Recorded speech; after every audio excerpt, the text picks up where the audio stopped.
আসসালামু আলাইকুম এভরিওয়ান, সবাই কেমন আছেন? আশা করি সবাই খুব ভালো আছেন। আমি আজকে নিয়ে হাজির হয়েছি কাঁচা আমের মোরব্বা। দেখতেই পাচ্ছেন কতটা ডিলিশিয়াস এবং পারফেক্ট একটা মোরব্বা হয়েছে।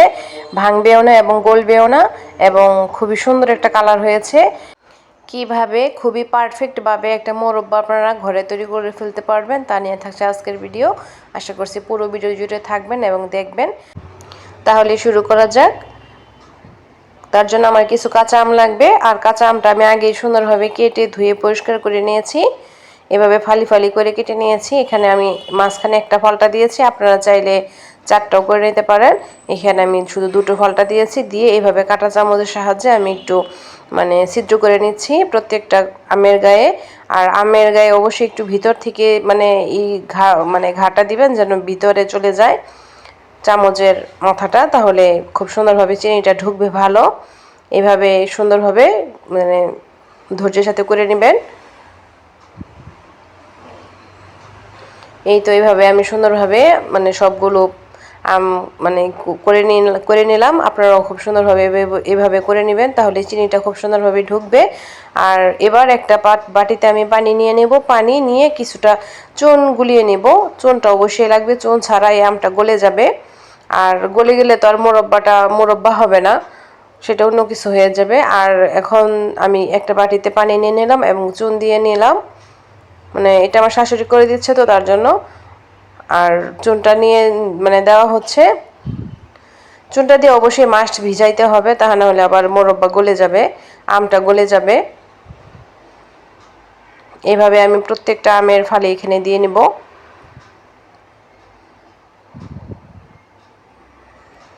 এটা দিয়ে আমি 4 থেকে 6 ঘন্টা ভিজিয়ে রাখবো। এটা 4 থেকে 6 ঘন্টা ভিজিয়ে রাখলে এনাফ। আর যদি সময় না থাকে তাহলে 4 ঘন্টা ভিজিয়ে রাখতে পারেন, পারফেক্ট হয়ে যাবে। আর অবশ্যই চুন দিয়ে এটা ভিজাতে হবে, তা না হয় আবার পারফেক্ট মোরব্বা হবে না। আর চুন দিয়ে ভিজালেই আর মোরব্বাটা একদম থাকবে, আস্ত থাকবে, ভাঙবে না এবং গলবেও না। ভাববেন যে চুন আবার খাওয়া যাবে কিনা, সেটাই তার জন্য ভালোভাবে ধুয়ে নেবেন। এটা একদম খুব সুন্দরভাবে ধুয়ে একদম সাদা পানি বের করে ফেলবেন, তাহলে চুনে কোনো অংশ থাকবে না। এইদিকে আমি 6 ঘন্টা পর চলে আসলাম, 4 থেকে 6 ঘন্টা পর চলে আসলাম। আমটা ধুয়ে ভালোভাবে নিয়ে নিলাম। এবার একটা প্যানে চিনি দিয়ে নেওয়া হয়েছে সামান্য একটু পানির সাথে।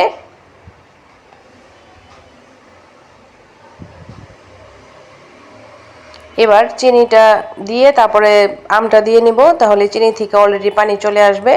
আর এই চিনির শিরাতেই আমার আমটা ভালোভাবে জাল করতে হবে।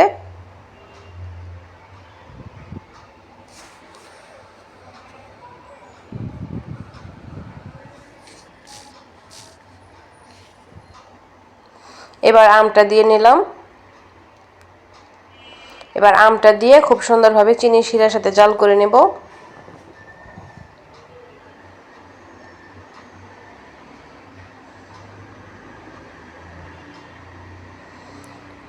আর চিনিটা জাল দিতে দিতে পানি ছেড়ে দিবে। আর আমটা সিদ্ধ হতে হতে আমের ভিতরে চিনির শিরাটা ঢুকে যাবে, আর পারফেক্টভাবে আমাদের মোরব্বাটা হয়ে যাবে। ভিডিওর এই পর্যন্ত যারা চলে আসছেন প্লিজ একটা লাইক দিন। আর নতুন যারা আছেন তারা সাবস্ক্রাইব করে বেল আইকন অন করে রাখতে পারেন, নিত্য নতুন রেসিপিগুলো যেন সহজে আপনাদের কাছে পৌঁছে যায়।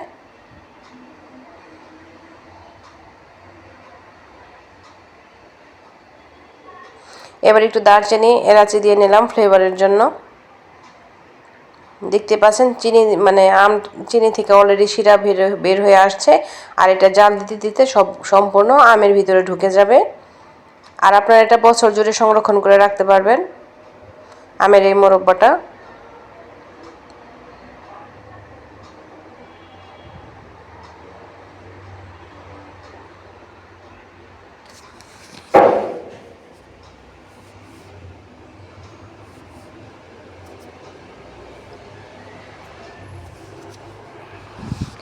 এটা জাল দিতে দিতে যখন এইভাবে তার সৃষ্টি হবে তখন বুঝবেন যে আপনার মোরব্বাটা হয়ে গিয়েছে। এখানে পানি আসছে, আমটা থেকে পানি বের হয়েছে, এটাও একদম শুকিয়ে নিতে হবে।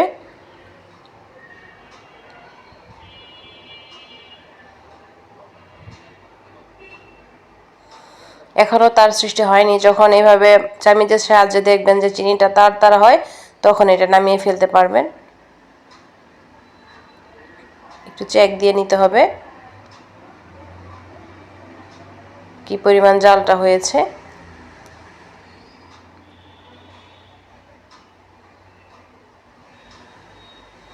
এই যে এইরকম তার সৃষ্টি হবে, তারপরেই বুঝতে পারবেন যে এই যে এরকম তার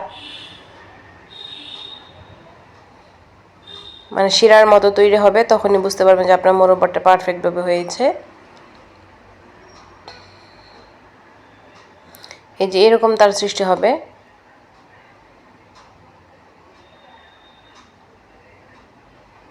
মানে যখন শিরার মতো পড়তে থাকবে তখন বুঝবেন যে আপনার মোরব্বাটা পারফেক্ট হয়ে গিয়েছে। এই তো এখন আমার মোরব্বাটা আমি সুন্দরভাবে একটা বাটিতে সার্ভ করে নিচ্ছি। এটা আপনার কাচের জারে ভালোভাবে রেখে দিতে পারবেন। এটা 1 বছর পর্যন্ত সংরক্ষণ করে খেতে পারবেন, যেহেতু আমার পারফেক্টভাবে তারটা তৈরি হয়েছিল চিনির শিরার। এটা একদম 1 বছর পর্যন্ত গলবে না, নষ্ট হবে না। আর এটা দুধ দিয়ে খেতে তো ভীষণ মজা হয় এই মোরব্বাটা।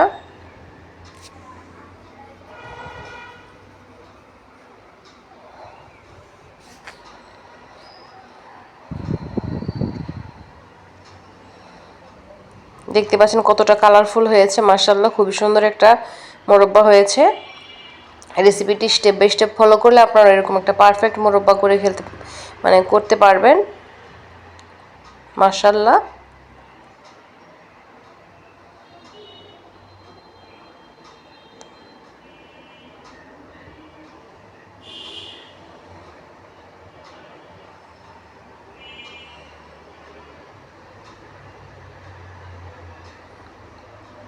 খুবই সুন্দর একটা মোরব্বা,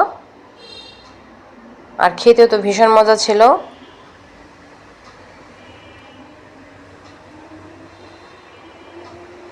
আর যেহেতু আমি 8 মিনিটের ভিডিও বানাই, এখানে আমার ভিডিও একটু কম ছিল, তার জন্য এখানে একটা লটকন গাছ শেয়ার করলাম। একটা গাছে প্রচুর পরিমাণ লটকন আসছে আমাদের, এই গাছটা শেয়ার করলাম। আশা করছি আপনাদের কাছে ভালো লাগবে। আল্লাহর সৃষ্টি ফল।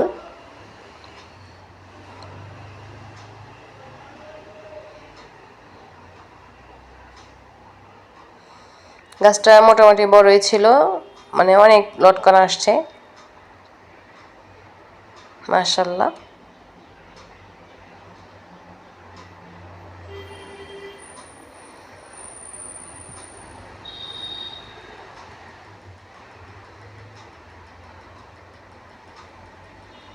খুব সুন্দর একটা গাছ ছিল, আর গাছটা বোঝাই করে আল্লাহর রহমতে লটকন আসছে। আর এটা খেতেও ভীষণ মজা, এই লটকনগুলা। দেখতে পাচ্ছেন গাছটাও বিশাল বড়।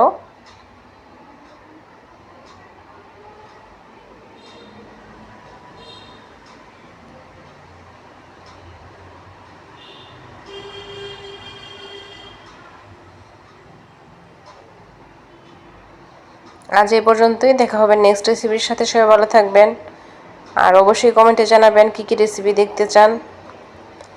আসসালামু আলাইকুম ওয়া রাহমাতুল্লাহি ওয়া বারাকাতুহু। আল্লাহ হাফেজ। Take care everybody.